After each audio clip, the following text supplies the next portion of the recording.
En la primavera de 2019, la desaparición de Riley Crossman, una adolescente de 15 años en el condado de Morgan, Virginia Occidental, generó preocupación inmediata en su entorno.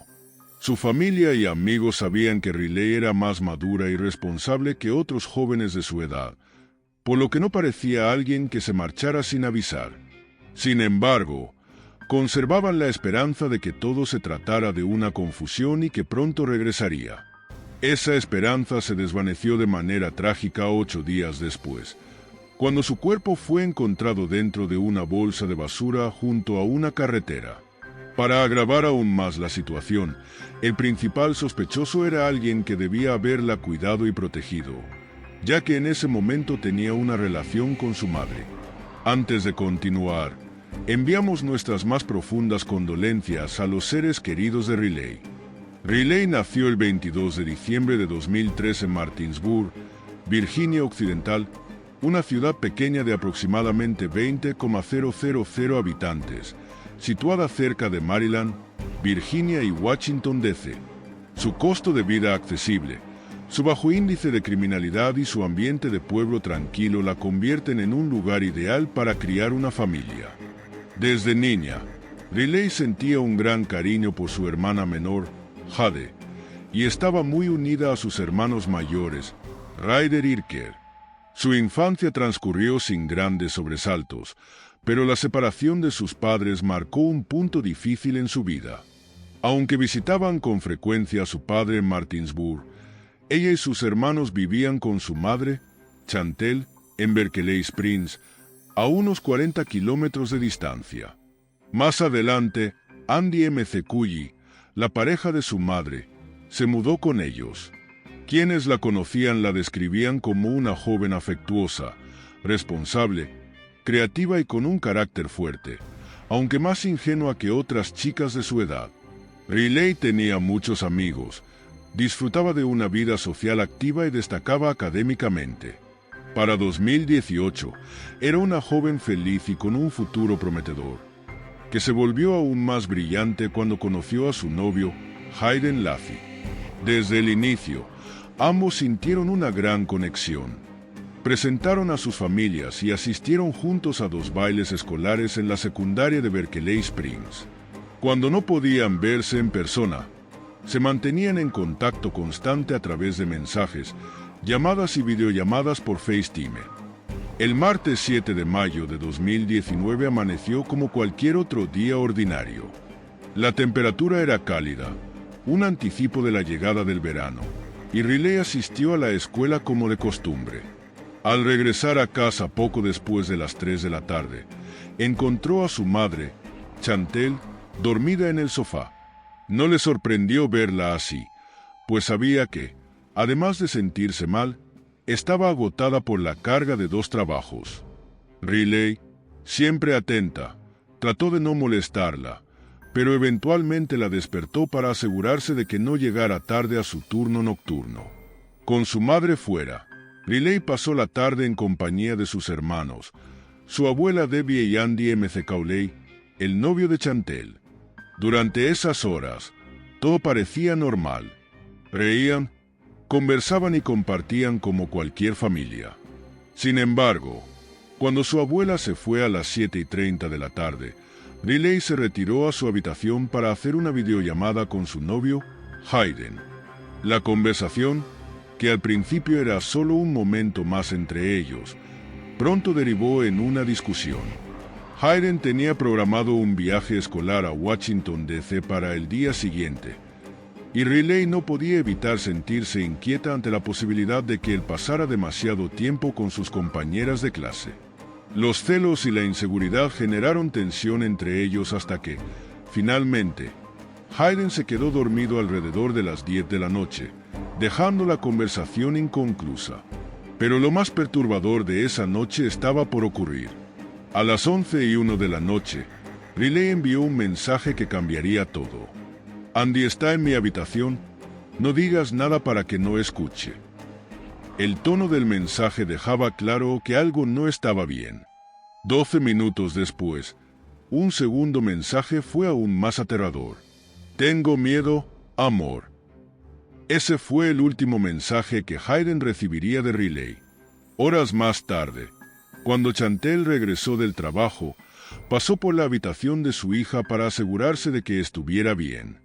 Encontró la puerta cerrada y, suponiendo que Riley estaba dormida o enviando mensajes a Hayden, prefirió no interrumpir su descanso. Lo que realmente ocurrió entre las 11 y 1 de la noche y ese momento sigue siendo un misterio que dejó una marca imborrable en todos los que la conocieron. Aquella noche transcurrió en aparente calma, y la mañana siguiente no parecía traer consigo ninguna señal de alarma. Sin embargo, cuando Hayden despertó a las 5 de la madrugada del miércoles 8 de mayo, lo primero que vio en su teléfono fue una videollamada perdida de Riley de la noche anterior. No recordaba haberla escuchado sonar y tampoco sabía por qué ella lo había llamado tan tarde. Horas más tarde, alrededor de las 7:15 de la mañana, Chantel se acercó a la habitación de Riley con la intención de despertarla, pero al abrir la puerta se encontró con un cuarto vacío. La cama estaba intacta y no había rastro de su hija en ninguna otra parte de la casa. Aunque no era común que se fuera tan temprano, Chantel no se alarmó de inmediato. Sabía que Hayden tenía un viaje escolar programado para ese día y pensó que Riley había decidido salir antes de lo habitual para verlo antes de que partiera con su grupo. A simple vista, la habitación de Riley no mostraba signos de desorden o algo fuera de lugar. Sin embargo, un detalle captó la atención de Chantel. Su hija no había llevado consigo su bolso, sus gafas ni su cargador de teléfono, objetos que nunca olvidaba cuando salía de casa. Esto le pareció extraño, pero en ese momento no le dio demasiada importancia. El día transcurrió con aparente normalidad. Todos en casa esperaban que Riley regresara como siempre entre las 3 y las 3:30 de la tarde. No obstante, cuando la hora llegó y ella no apareció, su abuela comenzó a preocuparse. Chantel intentó llamarla varias veces, pero todas sus llamadas fueron enviadas directamente al buzón de voz. También le envió varios mensajes de texto, pero ninguno recibió respuesta. Esto no era propio de Riley. Como cualquier adolescente, siempre tenía su teléfono a la mano y jamás ignoraba las llamadas de su madre o de su abuela. Además, si por alguna razón iba a llegar tarde a casa, tenía la costumbre de avisar con anticipación. Fue en ese momento cuando Chantel recordó algo inquietante. En realidad, no había visto a Riley la noche anterior. Pensó en la última vez que había ido a su habitación, poco después de las 10 de la noche, pero no había entrado. La puerta estaba cerrada, y respetando la privacidad de su hija, simplemente asumió que estaba dormida o enviando mensajes a Hayden. Cuando le mencionó a Andy que Riley estaba desaparecida, su reacción fue extraña. En lugar de mostrarse preocupado o hacer preguntas, actuó de forma nerviosa e inquieta. Sin embargo, aseguró que saldría a buscarla. Desesperada, Chantel tomó su automóvil y condujo hasta la escuela secundaria Berkeley Springs, que quedaba a solo unas cuadras de distancia. Pero lo que encontró allí la llenó de terror. Riley nunca había llegado a clases ese día. En ese punto, la preocupación se convirtió en pánico. Minutos después, al regresar a casa, Andy tomó su bicicleta y salió con la excusa de buscarla. Mientras tanto, Chantel y su amiga Kelly también comenzaron una frenética búsqueda, cada vez más convencidas de que algo terrible había sucedido. Cuando Chantel regresó a casa, su corazón latía con fuerza y su mente estaba nublada por la preocupación. Esperaba encontrar alguna pista sobre el paradero de Riley, pero en su lugar, se encontró con una escena que la dejó atónita.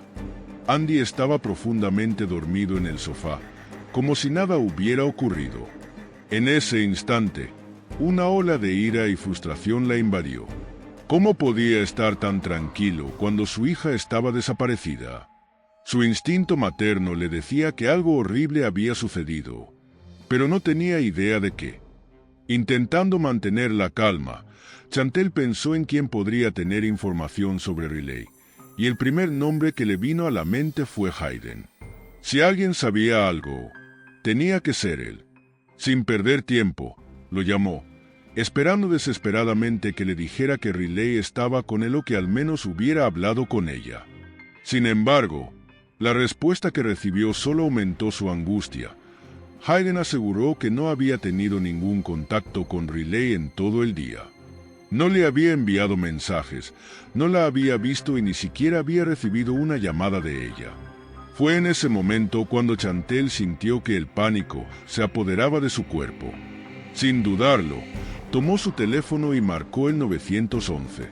Con voz temblorosa y desesperada, informó a la policía sobre la desaparición de su hija.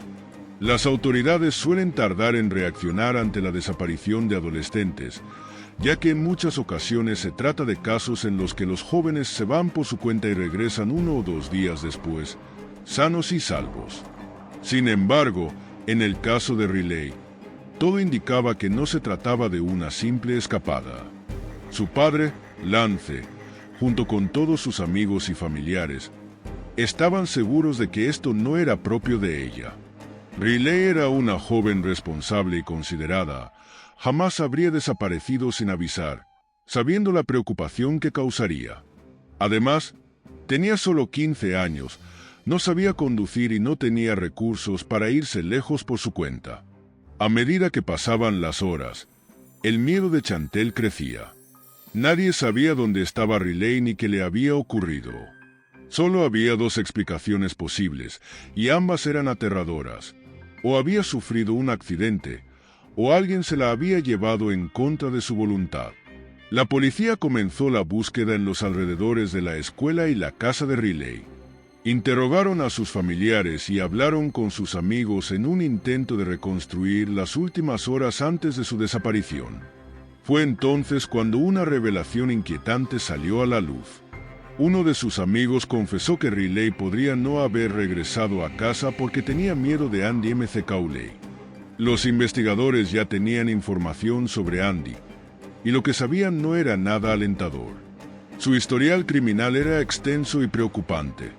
Durante casi una década, había acumulado cargos relacionados con drogas, robos y agresiones.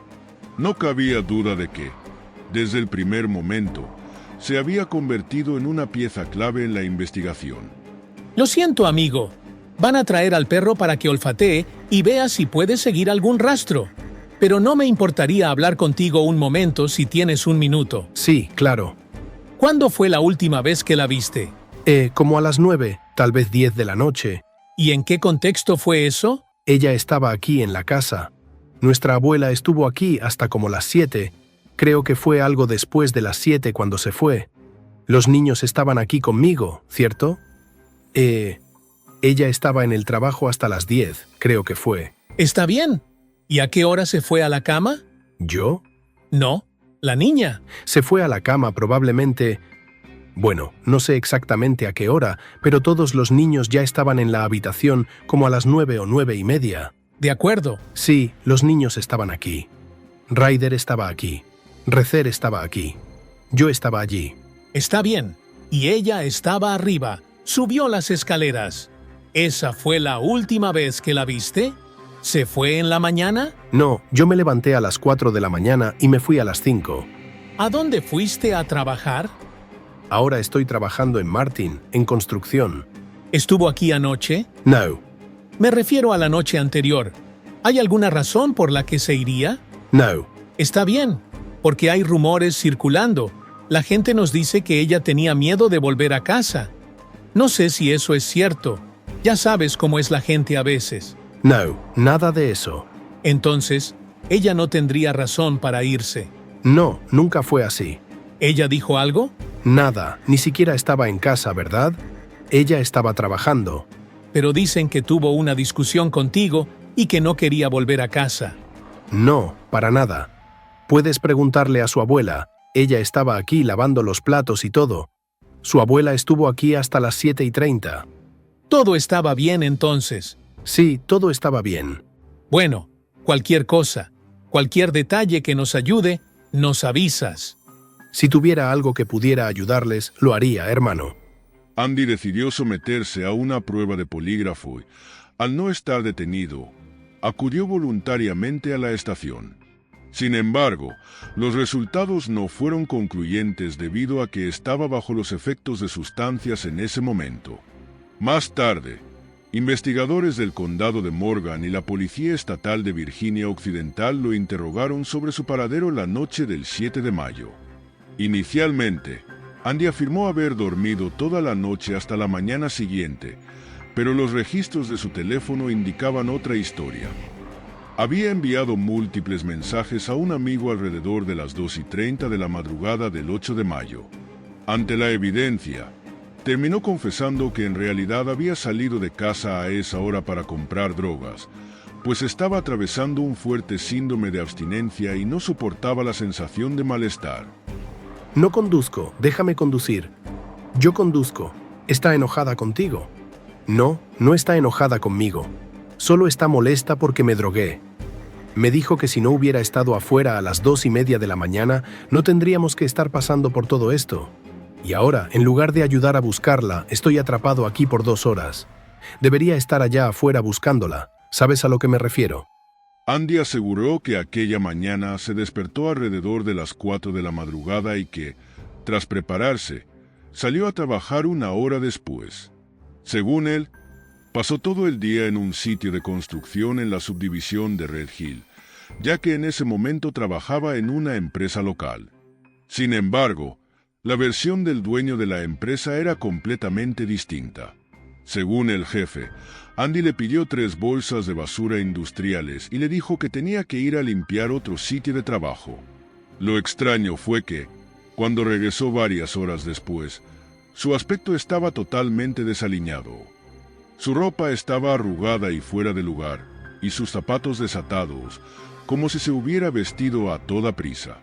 La situación se tornó aún más sospechosa cuando los investigadores analizaron las grabaciones de seguridad de la zona. En los vídeos, se veía claramente a Andy saliendo del sitio de trabajo en su camioneta verde y recorriendo varias carreteras. Pero había un problema. Muchas de esas rutas no coincidían con el trayecto entre el sitio de trabajo y Red Hill, ni con el otro lugar que él decía haber visitado. Uno de los caminos por los que fue visto manejando era Tuscarora Pique, un lugar donde inicialmente negó haber estado. Sin embargo, cuando los detectives le mostraron las pruebas en vídeo, no le quedó más opción que admitir que había mentido nuevamente. Para justificarse, Andy volvió a repetir la misma excusa. Dijo que salió de su trabajo porque necesitaba comprar drogas y que no lo había dicho antes porque no quería incriminarse, ya que tenía una seria adicción. Pero esta vez, su versión de los hechos no encajaba con la realidad.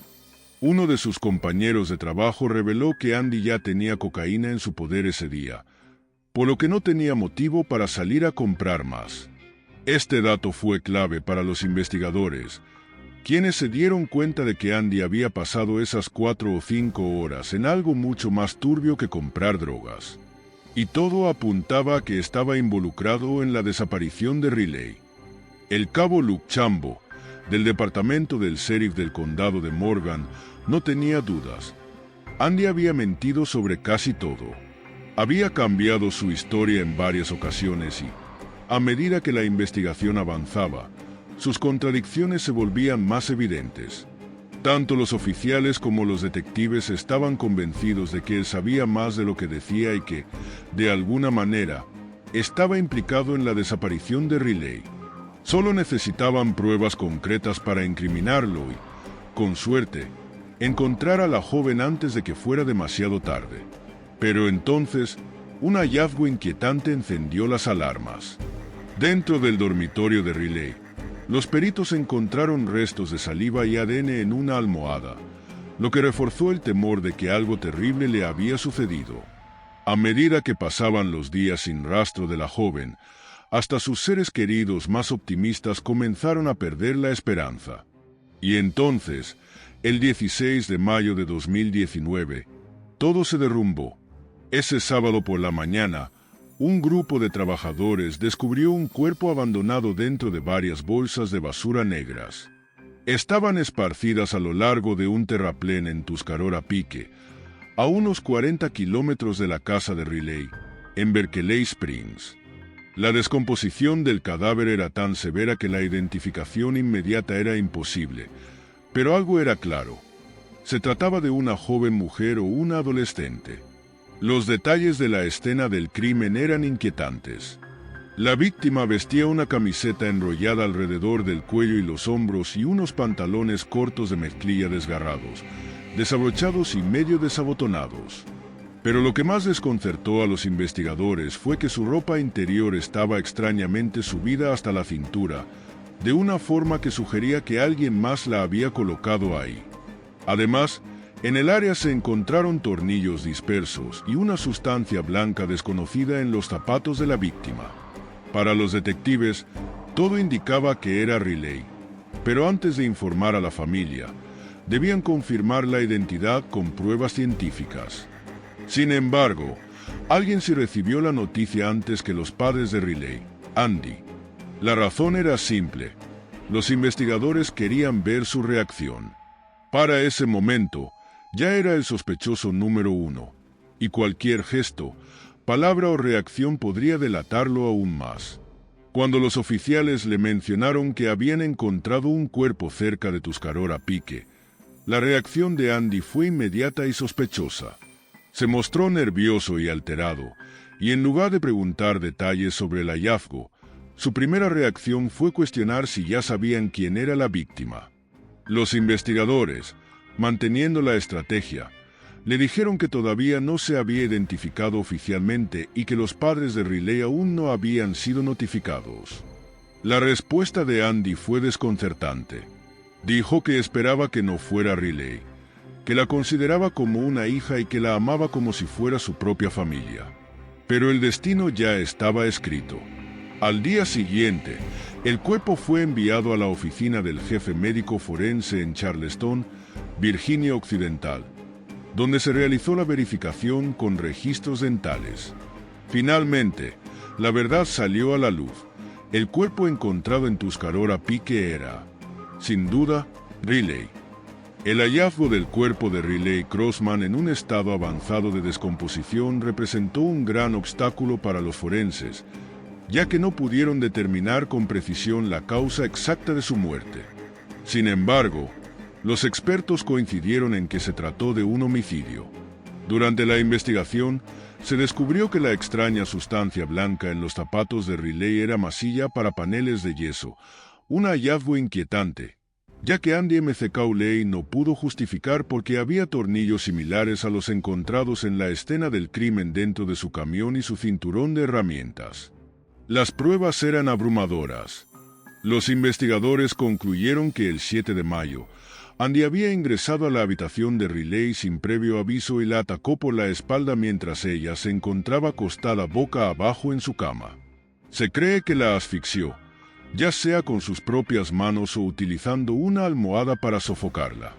Aunque no existía evidencia forense concreta que lo confirmara, los detectives no descartaban que el crimen pudiera haber tenido un trasfondo de abuso sexual. La madre de Riley compartió con los investigadores que temía que Andy hubiera intentado agredirla y que, cuando estaba bajo los efectos de las drogas, solía volverse extremadamente agresivo en ese ámbito. Ante el cúmulo de indicios que lo señalaban como el principal sospechoso, la policía detuvo a Andy McCauley el 16 de mayo de 2019 y lo acusó formalmente del asesinato de Riley. En el condado de Morgan, donde los delitos ocurrían de vez en cuando, este caso estremeció a la comunidad. Según el fiscal Dan James, jamás se había presenciado un crimen de tal magnitud en la zona. El juicio, que comenzó el 27 de septiembre de 2021, tuvo lugar más de 2 años después de la trágica muerte de Riley. La sala del tribunal estaba colmada de tensión, emociones contenidas y una mezcla de tristeza e indignación. Entre los presentes se encontraban la jueza Deborah M.C. Claflin, los padres de Riley, amigos y familiares cercanos, reporteros de distintos medios de comunicación, agentes de la ley de diferentes jurisdicciones, el fiscal Dan James y, por supuesto, el acusado, acompañado de su abogado Andrew Arnold. La gran mayoría de los asistentes tenía claro que el caso en contra de Andy era contundente, por lo que su declaración de inocencia causó sorpresa. En procesos judiciales similares, es habitual que los abogados defensores sugieran a sus clientes declararse culpables para intentar recibir una pena menor o negociar una reducción de los cargos a cambio de evitar un juicio prolongado. Sin embargo, Andy optó por enfrentar la acusación negándolo todo. Desde el inicio del juicio, el fiscal James presentó una cronología detallada y escalofriante de los hechos, destacando los momentos clave del crimen y la manera en que se habían desarrollado los acontecimientos. En un instante particularmente impactante, preguntó al jurado por qué la ropa de Riley, en especial sus pantalones cortos y su ropa interior, estaban rotos y descolocados. Aunque nunca se llegó a probar una agresión sexual, este detalle subrayó la brutalidad del ataque y dejó una fuerte impresión en la sala. El testimonio de la madre de Riley fue uno de los momentos más desgarradores del juicio. Con voz firme pero sin mostrar demasiadas emociones, narró la pesadilla que había vivido desde la desaparición de su hija, aportando detalles sobre las últimas veces que la vio y los momentos previos a que se esfumara sin dejar rastro. Posteriormente, el Dr. Peor Kubak, del equipo forense, brindó una descripción técnica sobre el estado del cuerpo de Riley y los hallazgos obtenidos en la autopsia, información crucial para el desarrollo del caso. El juicio de Andy McCauley se perfilaba como un proceso judicial impactante, donde la comunidad esperaba justicia para Riley, una joven cuya vida fue arrebatada de manera trágica e injusta. El Dr. Kubasek testificó que los pantalones cortos de Riley estaban desabrochados, sin botón y que su ropa interior estaba parcialmente rasgada. Entonces, tras una revisión de todos los estudios disponibles, los hallazgos de la autopsia, la revisión toxicológica y cierta información de las fuerzas del orden, llegué a la conclusión de que la causa de la muerte fue un homicidio por medios no especificados en el contexto de la descomposición, ya que, por supuesto, la descomposición hace imposible determinar con precisión lo que le ocurrió a Rade. Los pantalones cortos estaban desabrochados. Sí, estaban desabrochados y con el cierre abajo. ¿Recuerdas si el cuerpo de Riley Crossman tenía zapatos puestos en ese momento?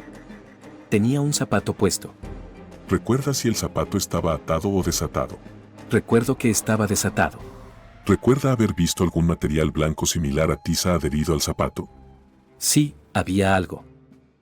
El sargento de la Policía Estatal de West Virginia, Shawn Wolf, señaló que los pantalones cortos y la ropa interior de Riley estaban subidos mucho más de lo normal y que una parte de sus genitales quedaba expuesta. Dirija ahora su atención a la vestimenta de la víctima. ¿Recuerda qué estaba usando? En el momento en que estuvimos presentes, la víctima llevaba una camisa que estaba arrugada alrededor del cuello. Más tarde, cuando la retiraron y la colgaron para secarla, recuerdo que tenía un patrón tipo nativo americano o tribal. También vestía unos pequeños shorts de mezclilla azul, que estaban desabrochados. La cremallera era particular, con un anillo como tirador. El botón tenía un diseño distintivo, no estoy seguro si era de Abercrombie o de otra marca, pero tenía un patrón característico. Los shorts estaban un poco rasgados en la parte trasera y eran bastante pequeños. La ropa interior de la víctima era roja, con una banda más ancha. Notamos, y discutimos esto con el médico, que tanto los shorts como la ropa interior estaban inusualmente subidos más de lo normal.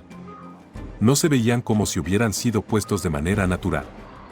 Era como si alguien los hubiera subido apresuradamente o si hubieran sido colocados de una manera que no parecía cómoda. Parecían estar demasiado altos, y esto fue algo que el sargento W y yo comentamos, ya que la forma en que estaban puestos no se veía normal ni natural. ¿Recuerda si el área vaginal de la víctima estaba parcialmente expuesta? Sí, fue porque la ropa interior estaba tirante en esa área, por así decirlo. Estoy tratando de explicarlo, así que sí. Durante el juicio, uno de los puntos más inquietantes fue la declaración de un testigo que sugirió que Riley podría haber sido víctima de estrangulamiento o asfixia. A pesar de que el informe forense no logró determinar la causa exacta de la muerte, este testigo insistió en que no se podía descartar ninguna de estas posibilidades. Sin embargo, debido a que no tenía la capacitación ni el conocimiento necesario para hacer tal afirmación, el tribunal decidió eliminar su declaración del expediente oficial. No obstante, el impacto de sus palabras ya había dejado una impresión imborrable en el jurado y en todos los presentes en la sala, contribuyendo a la sensación de horror y angustia que rodeaba el caso. Con el avance de la investigación, los peritos forenses revelaron otro hallazgo que comprometía aún más a Andy. El lodo para paneles de yeso y los tornillos encontrados cerca del cadáver de Riley eran idénticos a los que se hallaron en su vehículo y en su cinturón de herramientas, estableciendo un vínculo difícil de refutar. La evidencia se tornó aún más contundente cuando un testigo clave, el exjefe de Andy, Howard Ruark, subió al estrado para declarar en su contra. Según su testimonio, el 8 de mayo, Andy le solicitó varias bolsas de basura industriales y luego desapareció del sitio de trabajo por un lapso de entre 4 y 5 horas. Cuando finalmente regresó, su aspecto había cambiado drásticamente. Llevaba los zapatos desatados, su ropa estaba completamente desordenada y su comportamiento generaba sospechas.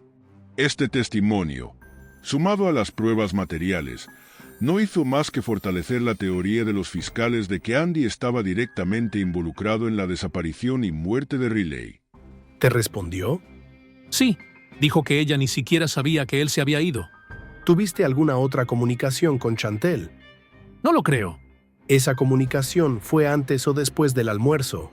Fue después. Después del almuerzo. Sí, Eventualmente Andy regresó al sitio de trabajo. sí, regresó. ¿Recuerdas a qué hora regresó? No estoy seguro de la hora exacta. ¿Cuánto tiempo después del almuerzo crees que fue? Probablemente 1 hora y media o 2 horas. Cuando regresó, ¿venía conduciendo un vehículo? Sí, mi Dodge verde. ¿Lo viste físicamente conduciendo el vehículo?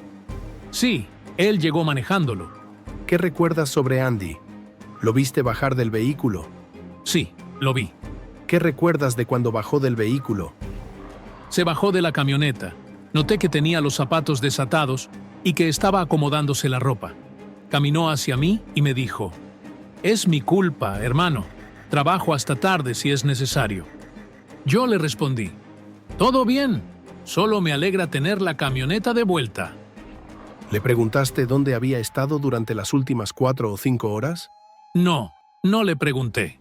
Durante el juicio de una semana de duración, la Fiscalía presentó un extenso conjunto de pruebas, más de 120 en total. Entre ellas, destacaban imágenes captadas el 8 de mayo en las que se veía a Andy transitando por la carretera Tuscarora-Pique, en las proximidades del lugar donde días después se halló el cuerpo de Riley. Estas pruebas buscaban situarlo en la escena y reforzar la teoría del crimen premeditado.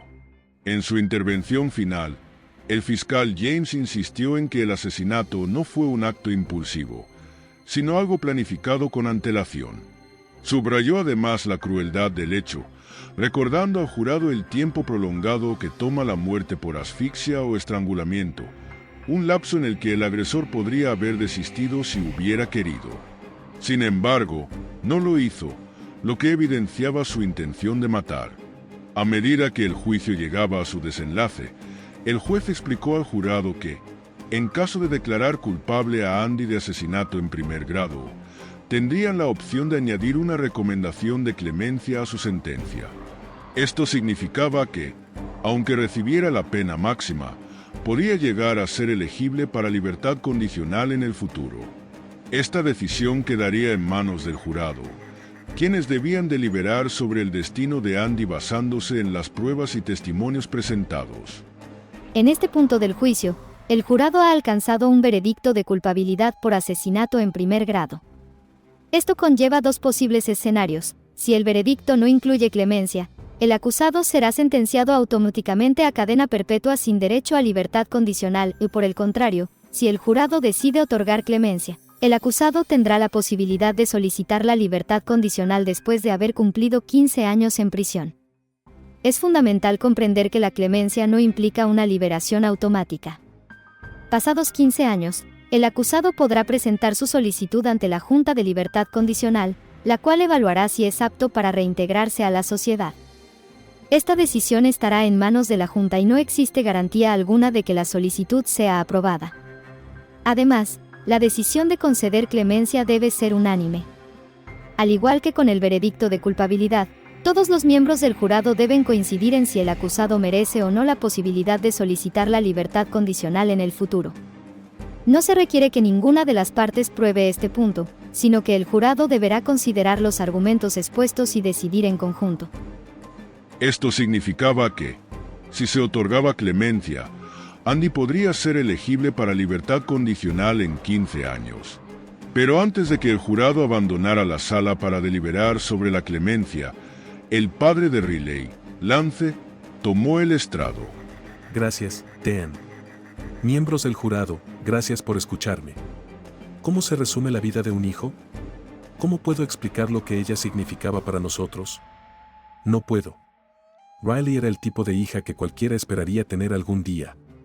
Era amable, dulce, amorosa y llena de vida. Ahora, Riley permanecerá congelada en el tiempo, viviendo solo en nuestros recuerdos. Para nosotros, siempre tendrá 15 años. La defensa mencionó 15 años. En 15 años, él podría ser elegible para libertad condicional.